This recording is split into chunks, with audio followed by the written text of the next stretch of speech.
কলকাতার রঘুনাথপুরে উদ্বোধন হয়ে গেল কৃষ্ণা ডায়মন্ড অ্যান্ড গোল্ড জুয়েলারির নতুন শোরুমের, যা পশ্চিমবঙ্গে তার দ্বিতীয় শোরুম এবং ভারতের মধ্যে ২৭তম showroom.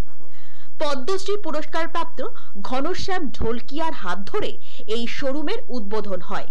Krishna diamond and gold জুয়েলারির ভারতীয় গহনা জগতে একটি শীর্ষস্থানীয় নাম। এদিন ঘনশ্যাম ঢোলকিয়া বলেন, কলকাতা সংস্কৃতি, ঐতিহ্য এবং বৈচিত্র্যময় পছন্দের কেন্দ্রস্থল হওয়ায় এখানে আমাদের ফ্ল্যাগশিপ শোরুম উদ্বোধনের সিদ্ধান্ত নিয়েছি।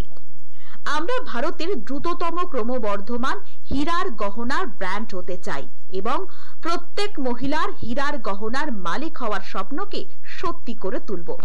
পাশাপাশি জলবায়ু যেভাবে পরিবর্তন হচ্ছে তার হাত থেকে বাঁচার একমাত্র উপায় হচ্ছে গাছ লাগানো। এবারে কলকাতার তাপমাত্রা ছুঁয়েছে ৪৩ ডিগ্রিতে। আগামীতে আরো ভয়ঙ্কর অবস্থা হতে পারে বলে জানাচ্ছেন বিশেষজ্ঞরা। প্রকৃতিকে উষ্ণায়নের হাত থেকে বাঁচাতে বিশেষ উদ্যোগ হরিকৃষ্ণ গ্রুপের। কবিগুরু রবীন্দ্রনাথ ঠাকুরের জন্মদিবস উপলক্ষে শুরু হলো বৃক্ষরোপণ কর্মসূচি। সেই সঙ্গে দুস্থ মহিলাদের মধ্যে বিনামূল্যে সেলাই মেশিন বিতরণ করেন তারা।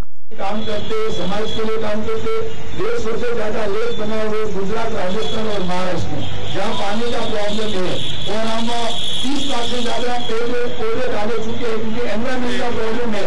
और फ्यूचर में जो और होगा वो पानी का होगा, तो 150 से ज्यादा लेक हम बना रहे। जहाँ जहाँ पे पानी का प्रॉब्लम है वहाँ पे हमारा हरिकृष्ण ट्रस्ट है, वो लेक का काम करते हैं। और डिजाइन के बारे में और ज्यादा मेरे को आपको बताएंगे। Bureau report, channel 10।